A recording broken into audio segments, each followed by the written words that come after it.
All right, welcome aboard, people. We're recording today as the end of May update, and the idea is to just do a simple step through of pretty much the stuff that's changed, so that anybody's either that's using the application Opterra as we speak can just get a quick, probably 10 or 15 minute update about what's coming online or what's changing, as well as those people that are sort of keeping a close eye on what we're doing with a view that to come on at a later point. So I'll get stuck straight into that. So that we're going to keep the session fairly short and sharp. I'll do the first part in the Opterra side. I'm going to pass across to Mel to host her iPad to have a quick look at the Livestock Treatment Rec. In terms of first look, we're just doing some work to finish that off. And then Chris is just going to come across and have a quick chat about some of the reporting that we've been working on, as well as just basically a bit of a first glance at the livestock management. So the context of how we've been building out the whole livestock capability within Opterra in a lot of ways was quite similar, or very similar actually, to the way that we've traditionally done crop planning. So at the beginning of the season or beginning of the year, we start off with an annual planning process, which is basically to make sure that the mobs and so on are set up.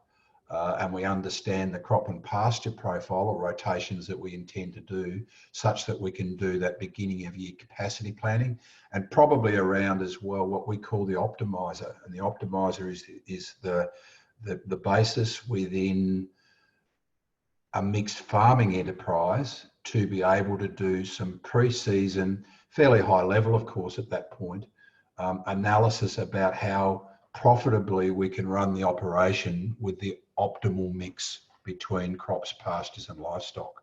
So that's a section that's not come online as yet in terms of the optimizer. We'll have that ready by the end of spring so that it becomes part of the 2021 planning process. But Chris has been working on that for some time, and it's quite a powerful tool. So as a basis at the beginning of the year in terms of optimizing or seeking to sort of understand just where maximum profitability and sustainability might be in a mixed farming enterprise, that'll be a pretty important tool for next year. All right, so let's actually go across onto the Opterra side and actually start the basis of just stepping you through the update as we see it. So just some stuff there. The dashboard was always intended to be the management console, not a lot different to the console in the tractor, such that on any given day, it's a snapshot of what's going on that particular operation. So if it's a farm view, then of course there's effectively one client file.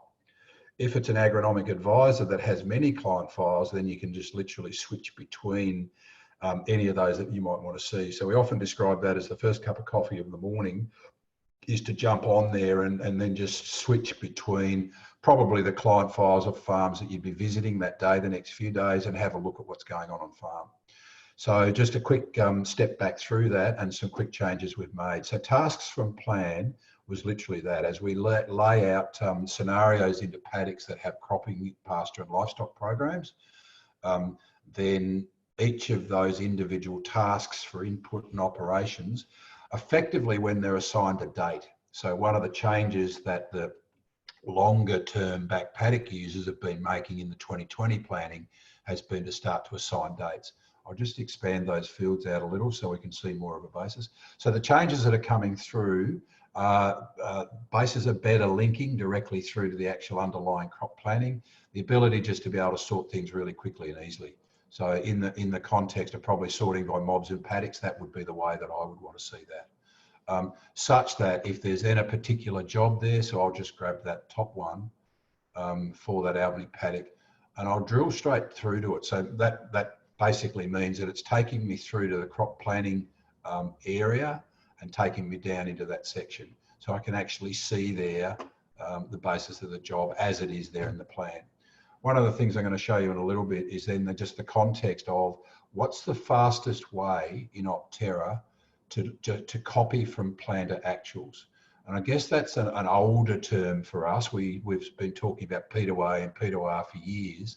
P2A being once the pre-season planning is done, we want to transfer that cropping program across onto the mobile devices. But the other basis as well is we wanted really quick and simple ways to be able to copy stuff as it's tick and flick. So in that sense, if I was down in a particular job in there, I can literally just say copy plan to actuals for that particular job, go yes, and you'll see there it's done. In a different sense, if I went to a higher level, so I actually went up to the paddock level and said I want to do the same thing to effectively copy the whole program across, I would then just go plan to actual there and say copy, and it's copied across. And the reason for that is that in a lot of instances, the method that we use is to copy the whole basis across where the plan through to post M is quite accurate, and then maybe just go in, if I switch between plan and actuals over there, then just go in and actually edit or change anything. So it's easier to change the stuff that didn't that did change than it is to sort of individually copy everything across. So that's a way in Opterra just being really quick and fast and easy to be able to get stuff plan to actuals. Of course, it's premised on the basis, I guess, that we don't need an application event for that particular plan to actual. Of course, if it's ag chem or for any other reason we want to assign the job through to a user in paddock book, then we would simply use the P2R process. And that's slightly different in the way that does that, and we're able to deal with that over on back paddock mobile. So that's task to plan in that sense, and the basis of just being able to sort of literally drill through, if you like, is the term we use, be able to select any individual job. One thing I will note there is obviously at that sense, I copied the input. There's always an associated operation. So in its current form, you would then jump into the operation and do that same quick P2A process. As we move forward, we're doing more work to be able to link obviously every input to its associated operation. So that becomes more of an automated process. Okay, let me just change views here for a second and just across then the basis of jobs and recommendations.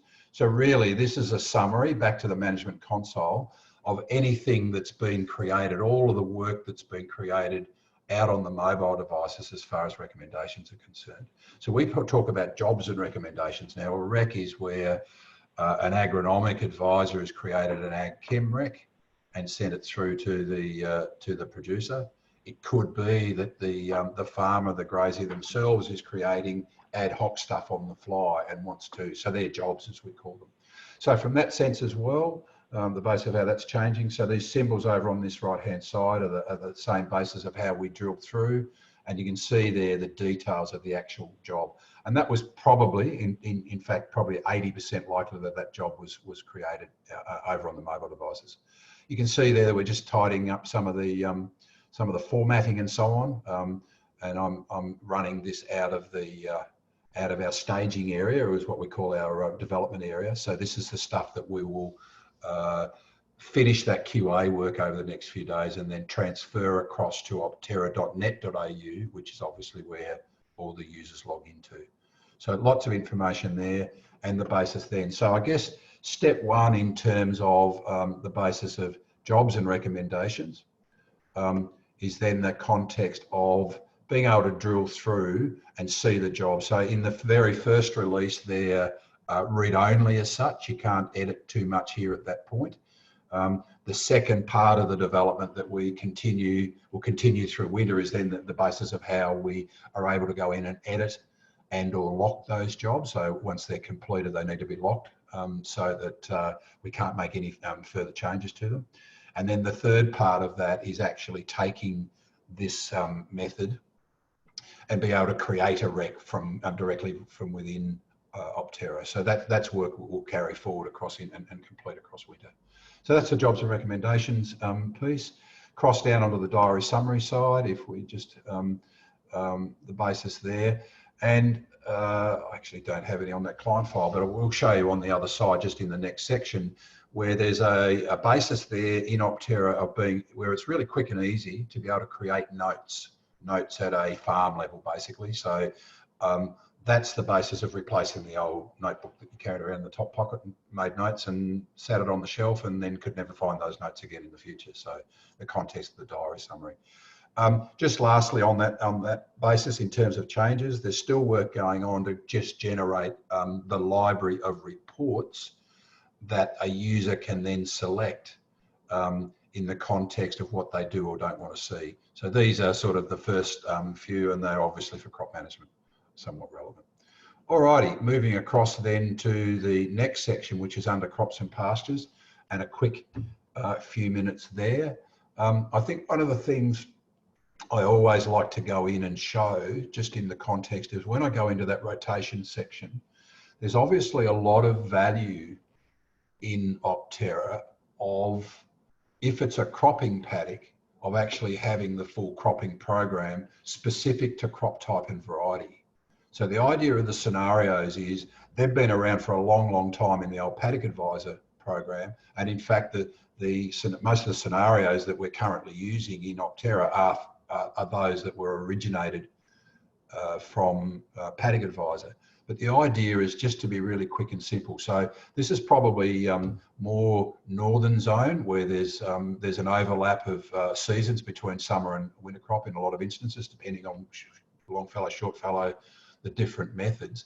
But if I just jump on any of those paddocks and say I wish to drop a scenario into that paddock, so there's currently nothing assigned to that paddock for that current season, you can see it goes off and actually drops that cropping program in. And the basis then is that I can then just go and, again, literally drill through. So that's taking me through to the crop planning section, and can see whatever detail existed within that scenario that I created has come directly through to that paddock. And then, of course, the idea using that fast method around copy to actuals, I could then literally start jumping in there and say, okay, that first spray, that fallow maintenance spray was done, copy plan to actuals. So really quick and simple and easy to do that stuff in there. So taking that a step further, just mute someone that's coming online. Following the bouncing ball on that, if you like. What I just showed you there was obviously a cropping scenario, could be a crop or pasture scenario, under the basis, of course, Opterra being an integrated platform. Then there's a basis of a whole bunch of scenarios, but that relate to livestock. And exactly the same principles apply as inputs and operations are to crops and pastures, then animal health and veterinary products and supplements are to a livestock operation. So again, to make this thing really quick and easy to do over time and be able to, if you like, replicate a lot of content to a lot of people, because that's really what we need to be known for, is in that context. So that's the basis of just under there scenario manager, and there's just ongoing work going on in the back there for that to become more and more functional. Now the reality is with a lot of this stuff is that we've got a few dozen users that have been adopting, taking on board, if you like, the livestock stuff this season. There are many, many more that have expressed interest around. They're watching very closely what we're doing in this space, such that as we start to roll back into late winter and the whole seasonal planning basis fires up again for next year, then we're going to be in pretty good shape to be able to step you through how to do that and set that up. And that's obviously all about that basis around optimization. So we'll just keep on following the bouncing ball from there. A couple of some changes, I guess, just in the way the first iteration of crop planning, we had plenty of feedback in the context of you had to go through paddock by paddock and it was somewhat clumsy to use. And the feedback was overwhelming that if we needed to create a similar structure to the way the Paddock Advisor had worked over many years, and that was the basis of being able to see what we call the tree view, so see at a paddock level and be able to drill down into any of those paddocks as we went. Assign work, et cetera, go in and edit in detail. So that's a change that's coming along. And then the other basis of that is just a quick note here in terms of crop management and paddock diary, and that ability, as we just spoke about before, to create notes.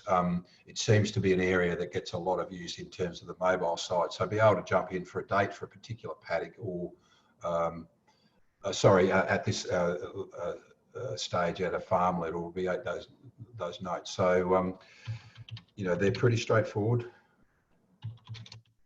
as to where and how they appear, but once we've created them, you know, that those notes follow through the platform and are synced through to the mobile and so on else. Okay, so that's that part, just stepping through again. Moving right along, an important part of this end of autumn release for a lot of users, because we're opening up a new capability as far as soil health is concerned. And soil health is absolutely fundamental to what we're doing in Opterra. I guess as well, over 20 years, it's one of the things that Back Paddock has been known for, is expertise in that area. So we needed a way for those long-term soilmate users just to be able to set up their records, set up their history, if you like, in Opterra. So I won't step through the basis of that, but it's a pretty straightforward process.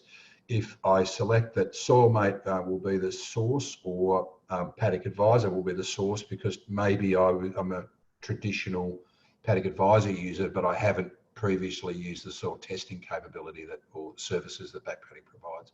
In this instance, we're assuming that I've previously used soilmate, but I want to set that up in Opterra. So I would just select a client file that I wish to use, and I'd say create an advisor, take that through to the next level. It will tell me what farms are then linked to that particular operation. And then I can just go through and make sure, if I say create an advisor, what it's literally doing is going to replicate that structure so that everything matches. So that's pretty straightforward. There's a little bit of work just over the next few days to tidy that up as well. And it is a one-time thing. Generally, once that's done, then if you had a paddock in Paddock Advisor that was the same as a paddock in soilmate, but they were named differently, then it's just a means of just correcting that. Pretty straightforward, but important, because when I show you the stuff that we're doing in mapping in terms of sample order creation, much faster and easier. But if you're a traditional soilmate user, we need to have completed that work. Alrighty, just across another quick one, just in the basis of how we're dealing with weather. And, you know, as we've been saying for a while now, we want to be pretty obsessed as far as simple, fast and easy is concerned. So there's actually quite a bit of capability in this area, but not the least being is that we be able to go in and create on-farm rain gauges, if we're still using manual rain gauges, be able to go in and set up an on-farm weather station. If you're starting to introduce those in the mix or already have them, or link them to a weather station that's nearby, whether that's a BOM site or a regional DPI site or another site. There's different ways to do that. If none of that is of interest across the season, at the end of the year, we may choose to go in and just select a weather station from the BOM or another site and say import the data, so that we can then at end of season, at a paddock level, be able to have the rainfall for that particular season, so that we can calculate water use efficiency and those other important metrics. So that's just coming online. The first ability will simply be that basis of creating, linking weather stations or creating rainfall gauge sites, etc., on farm, so that we can automate the process of bringing weather through. You can see it's really basic right now. There's some min-max temp stuff to still come through into that interface, but it's a way of making that fast and easy. And then once that's done, of course, there's different areas where we display that, as you know. So over here on the dashboard page, the basic weather details are important, and even over on the mapping page, we're bringing weather information through over there. So that's that basis in terms of what's coming online from a rainfall perspective, and obviously important to do that so that we're fulfilling our sort of core brief, if you like, and that's integrating soil water plant animal. Alrighty, some quick updates over on the mapping side, and I'm actually going to shift across just to a couple of slides and screenshots just to finish explaining that in the context of what we're doing. But the first part is the notion around creating or driving activities. So activities might be create a sample order for a soil test. It might be create a new rec for a particular paddock. It might be assign a job to a worker. So we spoke there on the dashboard screen, jobs and recommendations. It's just a lot easier really to start stuff from a spatially driven model. That's kind of the way a lot of these applications are going. Just before I forget to as well, you can see there just the basis of integrating that weather detail in terms of current stuff, basically right through the entire application suite, based on its importance. So I'd just go there, create a PO, and the basis then of it asked me a couple of quick questions in terms of what PO number, of course, 1, 2, 3, 4. Which lab am I creating that for, and so on. So I'll just step across there because we're actually in the middle of in our development side, in our staging area, of making some changes that have come back through suggestions. So I'll just come back over this side and where are we on the PowerPoint slide, and just quickly step through that. So the process for in-crop, and this is what we're starting with this season, is likely that we're using NDVI or crop biomass imagery to give us an indication of what's going on in paddock. And certainly if we were looking to do, say, deep end tests or particularly plant tissue tests, it's an excellent method to be able to determine where we might wish to place those sites in paddock. So I'll half show it on the live side and half show it here, but you can see there I just call up the basis of importing my NDVI. It tells me for the dates what the actual cloud mask is. Really important. If the cloud mask is above, say, 20% or 25%, such as the reading on the 8th of May, that imagery is going to be generally useless. So the basis is there, I would have selected the 3rd of May or the 5th of May as relevant imagery. I pulled it through for a number of paddocks, and then I can literally determine the 1 or 2 or more sites through a paddock where I may wish to test.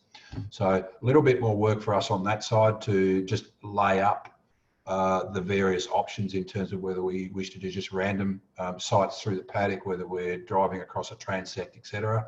But that'll continue to come online. What you're seeing there is ready to go live. So we talk about accessing the crop NDVI, creating that purchase order, which I just started to show you before, from the sites that we select. So that's the actual sample origination. For the APAL lab, if you then create that order, that will electronically send the order directly to the lab. For the other labs, there's still partly a manual process when we are doing the sample collection of making sure we send the sample order form details off with the sample so they understand they can log them into their system when they get there. So stepping through that really quickly, one of the key things in this whole basis is leveraging the power of interpretation that's been built into SoilMate over the last 25 years. So the structure there is by crop type, variety, district and target yield, then there's well over 1,000 options that you have that will give you quite specific interpreted status. And in determining a method to make this a lot faster, that's a pretty key part of this sample creation or order creation, if you like, of just selecting crop type, variety, district, target yield in terms of what we're testing for. And the reason is that we then automate the process. So when the test results come back up from the lab and we process them through our interpretation engine, and we send you that spreadsheet with the email with the results, then we're actually providing you in PDF form the basis of interpreted status for that crop type and variety, district and target yield. It's quite powerful without needing to go near SoilMate at that point. So at that structure, we would then create a crop nutrition rec, if that's the process we're following, over on Back Paddock Mobile, and we'll link up that the interpreted status PDF for you, such that you can send really quick and easy to create the nutrition rec and then send that through to the grower with an attachment which includes the interpreted status, which from a lot of feedback we've had where we're working on nutrient budget bases, then that's the way that that people do that. You could then choose to go back into soil mode at a later point and either further interpret the status or take that through to a recommendation process, but this will be much faster. If we follow the bouncing ball on that, we probably then could take that back out to rapid zoning from the data farming side. In their current iteration, that automatically returns a 3-zone map for the basis of, say, a nitrogen application. In the integration work that we're doing so that we're able to do this directly from Opterra, the choice has been determined that will be a 3 or 5 zone map. That's very cost effective. It's about 40 cents a hectare to do. And then that returns the shapefile, which we then can send straight to the controller and variable rate application in the paddock. Alrighty, so switching back across, the end of that process is then that nutrient rec as such would appear within paddock book. So that's the application that the operators use. So they can literally pick that up as a job, do that nutrient application. I'm showing a screenshot there with weather details on it, which you wouldn't necessarily record for a nutrient application. But once that's done, they've completed that work in the paddock, they tick the boxes done, and that's created the plan to actual. So that closes that loop, if you like. Alrighty, so switching gears just for my last part is really to hand across to Mel, and she's just going to pick up the ball there in terms of the mobile app.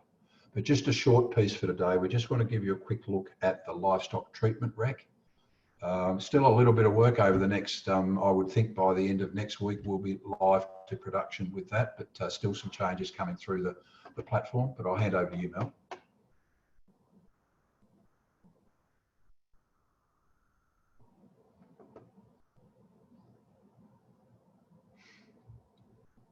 You online, Mel?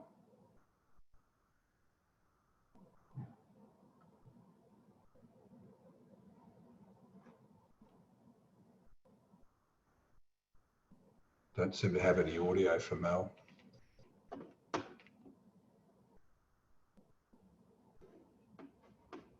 Can you hear me? Yeah, can now. Ah, great. Okay, not sure what's going on. I just need you to stop sharing your content, Chris, before I can start sharing. Thank you.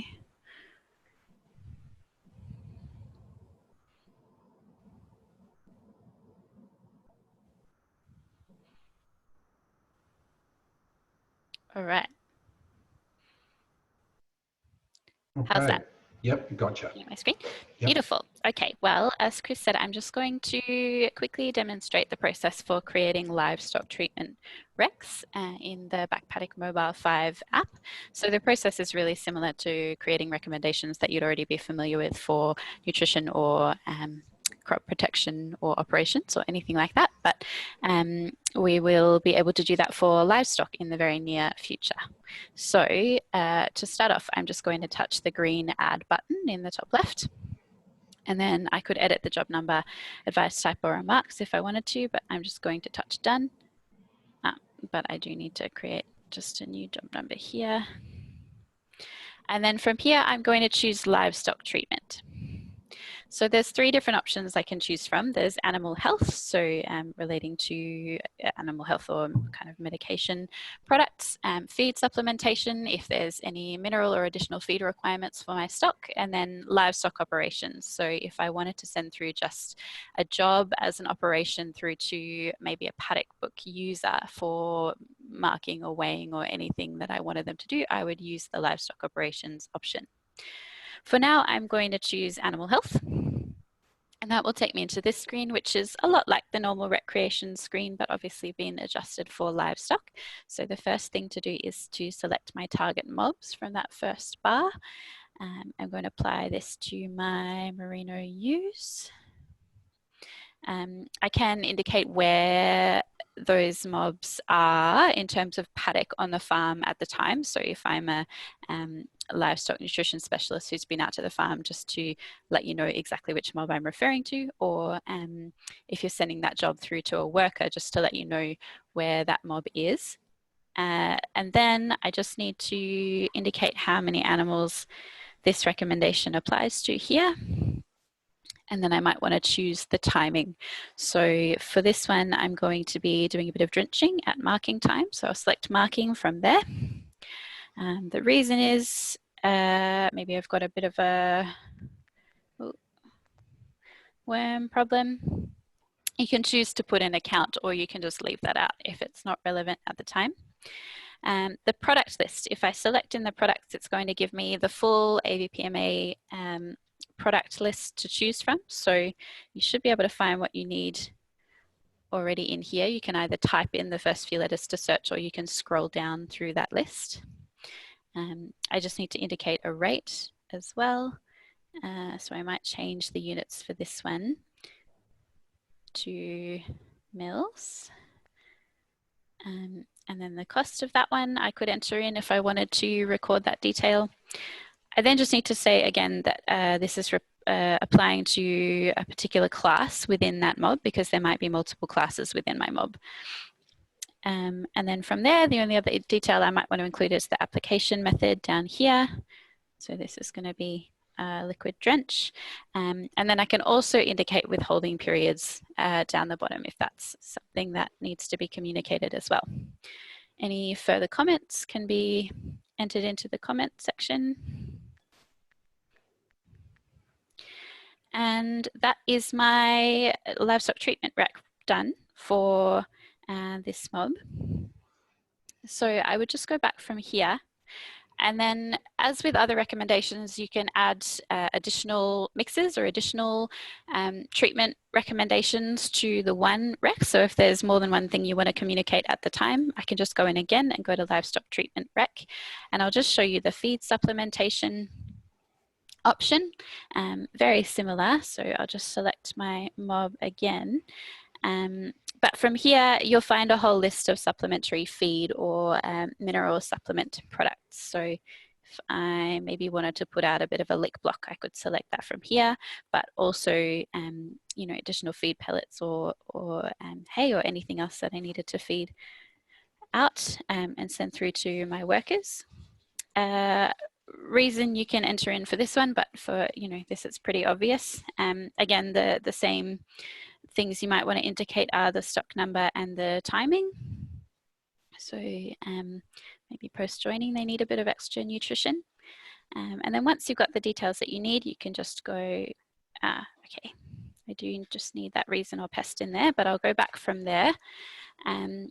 And then once you've finished creating the livestock treatment rec, you would just go through to view report as you normally would with a recommendation, and you can send that off using the send function as an email or the share function for any other form of sharing you'd like to send it through. And then once you're done, you'll have a record of those livestock treatment recs here in your recommendation list to view or send at a future date if you wanted to. So as Chris said, we're just in the process of tidying up a few last things in that report, but otherwise that should be available very soon. I think you said the end of next week. Is that right, Chris? Yes, that's the target. Excellent, thanks Mel. So we're going to shift gears again and just bring Chris across. So I guess a couple of quick comments. Firstly, once a recommendation is done, then you could email that through to the grower so they can have that, or the basis is for paddock book users, the notion of the livestock treatment application events is the way that they might pick that up. So just like any other rec, they see that as a job and are able to go and through and say, yes, that's been completed in that way. So those two things were just we've had some late feedback and we're just tidying up some of those things, better off to get them sorted before we go live than afterwards. But very much an important part of Opterra. So I'm going to switch back across to Chris. So Mel, if you can organise, or Chris, if you are able to share your screen, or does Mel need to stop sharing in? No. That brings you on. So just Chris has got a couple of things to show us, but I guess one of the things that he's been working on, and one of the, I guess, fundamental reasons that we developed the Opterra platform to integrate soil, water, plant, animal, is that traditionally, particularly the large mixed farming operations, will obviously receive a crop plan at the beginning of the season, southern annual winter crop, for example.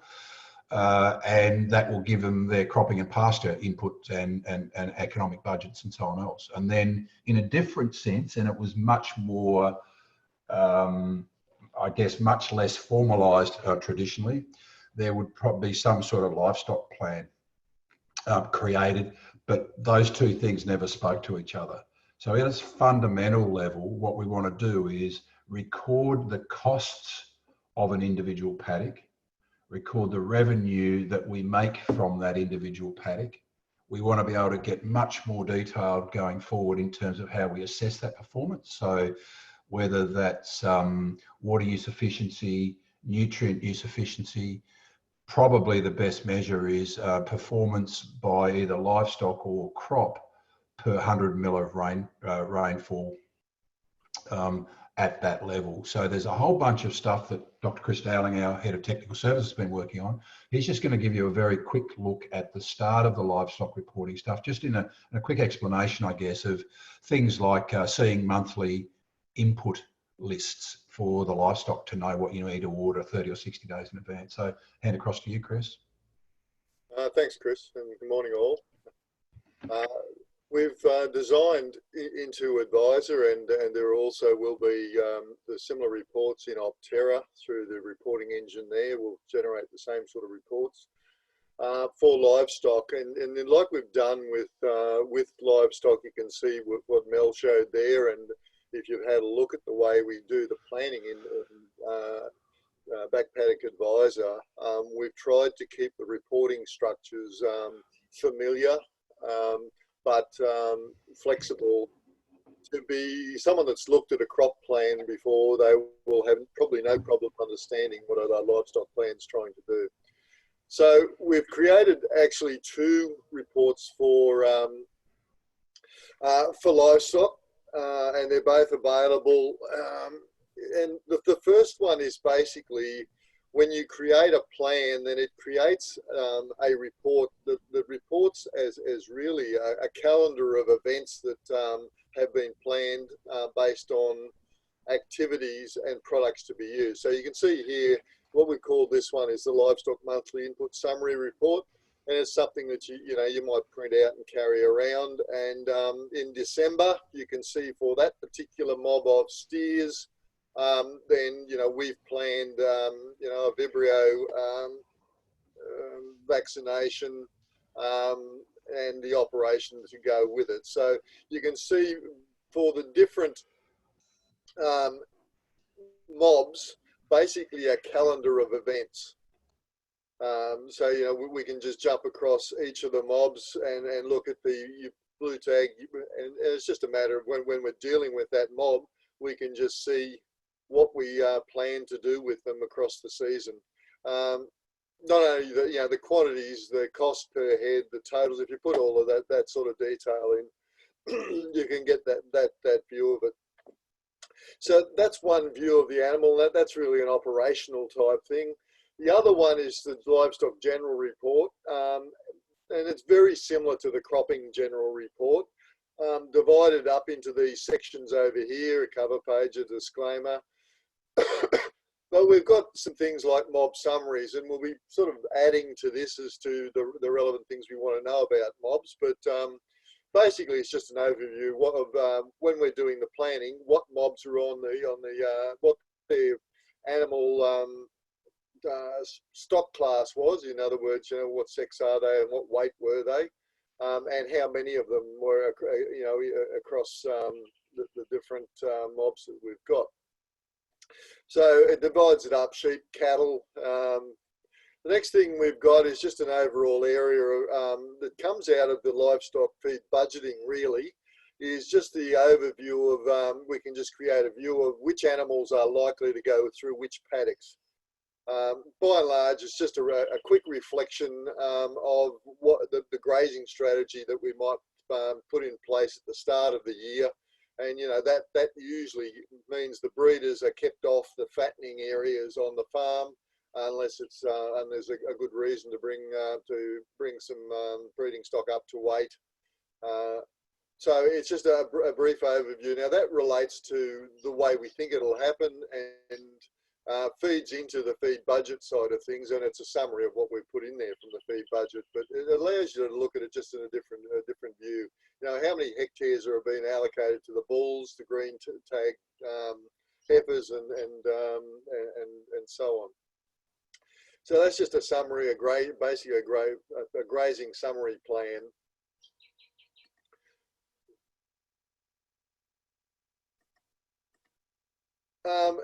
Next thing, and we put all of the summary pages up front. The individual details are down the back, but in this case, we're just looking at a summary of the gross margin for the cattle enterprise. So for farms that have got sheep and cattle, we can divide out the cattle from the sheep and understand just which ones are performing a little bit better than the others.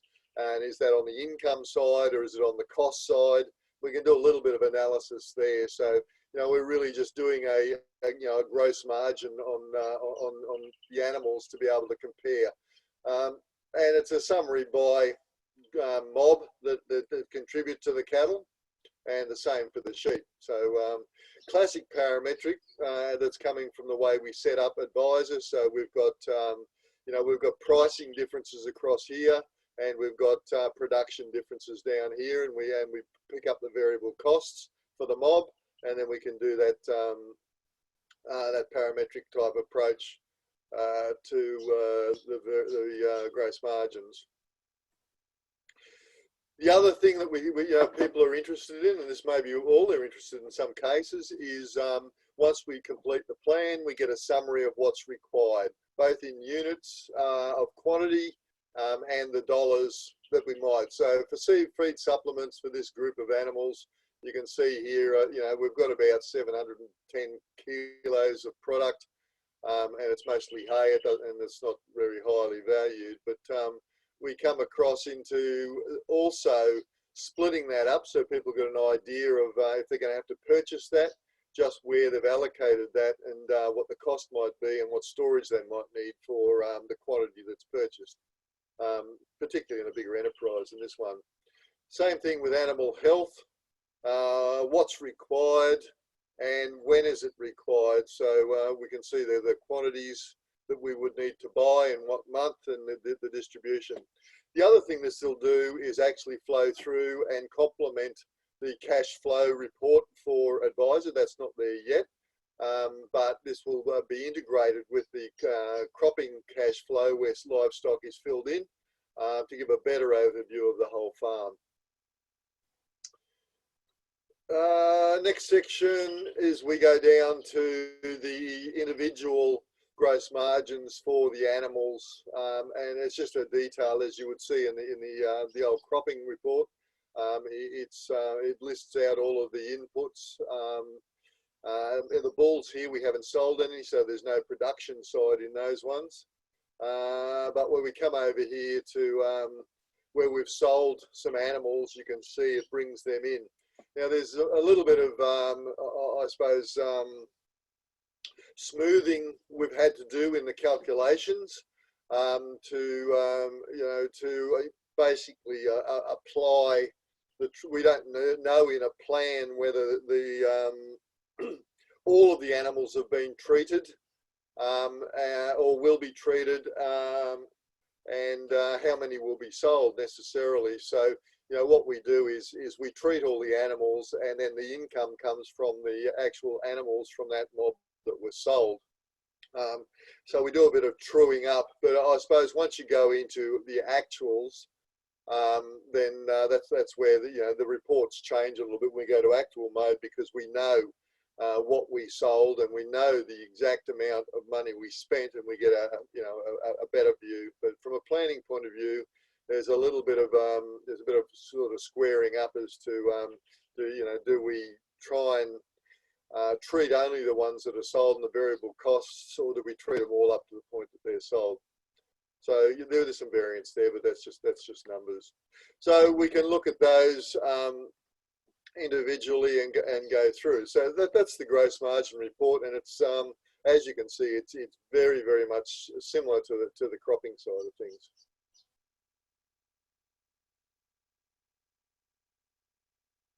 I think one of the important the integrations, now that we've got all the mathematics in this sorted out, then coming back to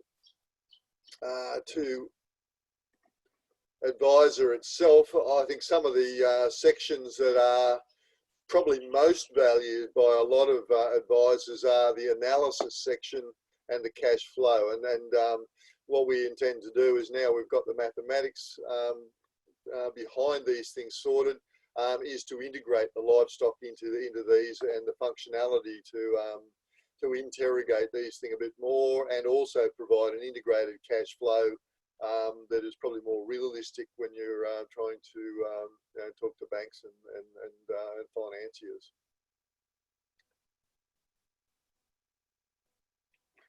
So that's the reporting. The other topic that Chris asked me to have a quick look at this morning was the next stage after we've done livestock planning, is going into what we would call the active management phase. So you do a plan about what you think's going to happen, but the active management phase is about moving animals around the farm. So one part of active management is what Melanie was describing, is how do we treat the animals. But the other part of active management phase is moving animals around the farm to get the weight gains and the outcomes that we're looking for. So at this stage, we're very early in development of this, and the first part of that was about developing the functionality to be able to, I suppose, do two things. One is to make sure we can track those animals and what has happened to them while they've been on the farm. Increasingly, the livestock trade is wanting a QA and pathway tracking of all the things that have happened to that animal for security for export markets. So we've started very much at the base and said, okay, when an animal comes onto the farm, then there's two ways that can happen. It can either be born there or it can be purchased in. They just don't drop in from space. So what we've set up is the ability to call, when they come onto the farm, they're a primary mob, and there's certain things about those animals that never change in their lifetime. And so when they come onto the farm, we allocate them to what we call a primary mob. And what that does is allows us to use, depending on whether they're bred on farm or whether they're purchased, we change the view of what you're going to see. But if they're bred on farm, we record what season they were born in, because with sheep you can have multiple births in a single year, so the year just doesn't cut it by itself. Whether they're cattle, what breed they are, and whether they're bought on farm or bred, they are things that are not going to change. We can record the joining date of if they were bred on farm, what the joining date was for their group, what the birth date was, what their weaning dates were. If we want to go into the genetics, the mob and the sire dam and sire names, and then when they're born on farm, they can either be, when they're weaned, their sex at weaning can be one of three things. They can be a female, they can be a male, or they can be neutered. So, we're trying to make sure that we understand when they were weaned, what were they, so that we can actually attach records of where they have been on the farm and what treatments have happened to them. As far as purchased, you can see we go into another layer of detail that really come around making sure we can track them through a vendor deck and make sure that we know where they came from. So that chain of knowledge of what's happened to them extends to the previous owner and the previous owner before that, in case there's a problem with those animals when it comes to slaughter or disposal. So we're catering for that origin as well through that. So once we've created that, we've set up the mobs, we've put the numbers in, then we save it off. and we have a, basically a primary mob. So this is a setup stage when we first go into livestock. People take it on. We want to know, just go through a process of where did the cattle that are on the farm come from? What was their primary? Were they born here? I think most people's records would allow them to do this fairly easily. So what happens to a primary mob is after they come on the farm, they usually get split. Sometimes they can be split up, sometimes they're not. But we have what we call grazing mobs, and this is where animals of different primary mobs can be in a grazing mob. And a grazing mob is animals that are together for a period of time, a defined period of time at a defined location. So, this is basically a grazing mob exists for the time that it's together, and it moves through a range, can range through a range of paddocks, or it can be split up later on and rearranged into another grazing mob. And a typical example of that is you might have a grazing mob of breeding cows, and at joining time you introduce another grazing mob of bulls. Now they probably will have had different treatment prior to joining the cows, so we've got to track different animal health and supplement treatments, but we've got to join them together in a way that history stays with them. So what this does is allows you to modify the mobs and split them up. So we can see in this particular mob, grazing mob I've put together, I have basically the cows from 2015, the breeding mob, and I've got some of the steers from that year in with that mob, and I've got in the past, as far as that group of primary, the bulls that were kept out of that year, out of those green tag bred on farm animals, are not currently with that mob, but they were the original mob that were there. We can put a joint during that move, we move the bulls in with the cows. We can actually put in how many cows and how many bulls are there. We get a male-female ratio, so we get a reminder that that's we've got the right ratio there. And then we come back later if we want to. We can put in pregnancy tests, birth rates, and weaning percentages in there to start getting records of particular joinings as to where they've taken us. So once we've got all of the grazing mobs in place, what we now do is start moving them because they don't stay in one place all year. Well, the majority of farms don't work that way anymore. So if I've got that mob in paddock 2, I can now go, okay, well, I've got this range of paddocks available to them. I can see the last time that paddock was grazed. So these ones have been grazed recently, last grazing season. Okay, yeah, well, these ones have got animals in them and they will cease to be grazed on those dates. So they're obviously not good choices to move them. So I can just select, I want to move them to 2 paddocks or 1 paddock. I can move it to 1 or 2.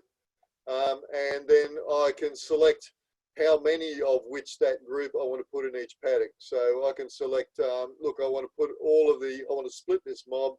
I want to put the steers and cows in separate paddocks at this stage. So I can just nominate to move all of them or part of them to that paddock. Save that off, and that mob has now been moved, and all their records of which paddock they've been in and what treatments might have happened while that were in that paddock will move with them, and it'll follow them around. Now, that's a very much table-driven approach. The next stage of development, now we've got the process for controlling this in place, is to be able to represent this on a map. So you'll be able to see, you can't see this at the moment, but you can imagine there'll be all the paddocks there. The animals with their icons for their different animal classes will be sitting on the map. You'll be able to click on them and initiate a paddock move or a treatment or anything else from there. So we're not to that stage yet, but now that we've got the management option in place to create the mobs as they come on the farms and move them around the farm, then we can start to add the controls as well.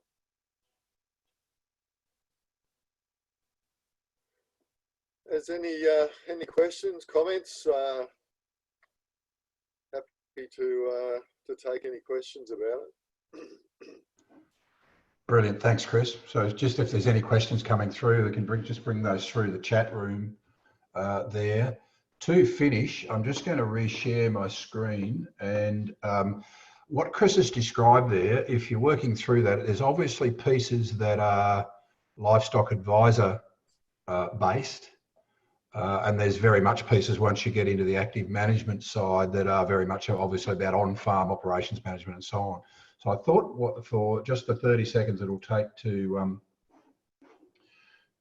finish that, it's probably worth just sort of stepping back from that a little. Like everything we do, there's method to madness. In other words, there's a detail and a structure, and we call it a closed loop. So from the first day of January, when we start planning our mobs and our capacity planning and what feed production we're going to require and so on for that season, to all the way across the season of actually managing that, to be able to end with obviously being able to measure economic performance, but also being able to measure, I guess, performance as a comparison to our other operations. So cropping performance versus livestock performance is very much an area in a lot of the larger mixed farming enterprise that isn't well optimized. So it's an area that we obviously want to be able to create the structure, create the platform that enables them to do that. So my screen sharing again now, Chris? Yeah.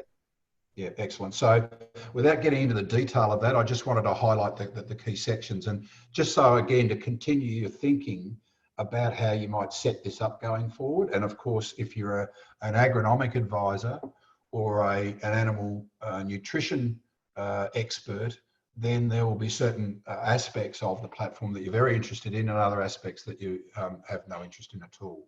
So starting that basis in terms of annual planning, we haven't covered that ground today, but largely the notion there is being able to determine what our capacity planning could be for that season, and then determining what crop and pasture structures we need, crop and pasture rotations and so on, to be able to provide the feed at the times that it's needed across the season. And certainly in times past where we've had issues, substantial issues around things like preg-tox and other nutrition related issues, then the notion of doing this type of activity going forward makes enormous sense.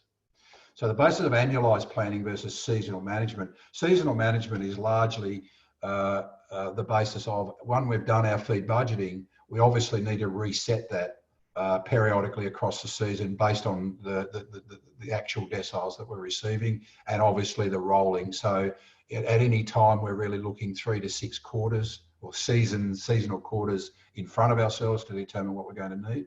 Of course, the stuff that Chris has been describing this morning in terms of primary and secondary mobs and that sort of thing, that's very much about active management. So that's really about the responsibility of the primary producer, and he's doing that work to the extent that he's probably receiving nutrition recs from an agronomic advisor, crop planning recs from an agronomic advisor, and or animal health and veterinary recommendations from an animal nutrition specialist. So the basis then, taking that forward then, is the active management phase in many ways is equivalent of crop management in the traditional crop planning sense, and then rolling that out such that at the end of each season, probably at the very end of the calendar year in a lot of instances, but in rolling cycles, we can bring all those things together and measure performance of livestock production versus crop and pasture production. So again, just the method to the madness, there's very much a process where even with what we've built out so far and what we're delivering now for the end of autumn has been very much focused around that active management, the ability to define the mobs, move them around the farms, determine what nutrition and feed and subs are required, and be able to manage that through. And of course, it's fundamental to the platform. Alrighty. There's just a question in the chat regarding individual IDs or tag numbers for animals. Yes, I'll probably deflect back to Chris for that, just in the context of where we are with managing mobs versus the basis around future individual beast management. You want a quick comment on that one, Chris? Yes, look, we haven't gone down the route of creating the functionality to track individual animals up front, but we have the way we've created the database that underlies the mobs is when you see a number of animals in a primary mob, what that does is creates that number of individuals in the database. So, and it creates a view where we can go back and allocate ear tag numbers and NLIS numbers back to the individuals in the mob. Once we have a customer that is working with people that are supplying individual animal identification, then we have the ability to take the mob history that is attached to that mob and an individual in that mob, and allocate the mob treatment back to individuals as a starting point. Now, what that doesn't do, and then the gap is if that animal was treated separately, say for fly strike or something, yes, we don't have the ability to single out that animal and say that was treated different to the mob. So at this time, yes, all the individuals are there and all the individuals get the same treatment that the mob gets. But at some time in the future where we're integrating with a system that has individual animal identification, then we will switch over into that mode and we'll just allocate the mob records to the individuals and go from there. Yep. Excellent. Thanks, Chris. So just to reiterate on what Chris has said, we're managing at a mob level thus far, but when we create a mob, there is an ability, we actually are creating the individual animals, so there is an ability to be able to import or assign nils taggers or other individual IDs to those animals in the mob, but not necessarily to go into detail in terms of the management at this point. Okay, that's been a good session, I think. Our goal there again was just to step through where we are with this. As we always say, the project that we undertook back in 2018 when we started really defining the detail of Opterra was obviously a massive scope. No one had ever brought soil water plant animal together in this form. Initially, it was a big reference data exercise, integration exercise, and then as we are now, midway through 2020, obviously continuing to sort of really define the user component of this with all of the basis. So we talk about these platforms being like the iceberg. What you see at your end is the tip of the iceberg, and there's a massive structure that sits behind that. The massive structure is largely built, gives us the ability now to really sort of continue each quarter to bring new functionality online. So with no further questions, I'm going to do a wrap on that. We're just 3 minutes after the hour, so we weren't too bad to where we expected. Thank you, everybody. And as we've done before, we have recorded the session. So in next week's update, I'll drop the links in such that you could grab that and be able to share that with others that you would you think may have an interest. Thank you, everybody, and good morning.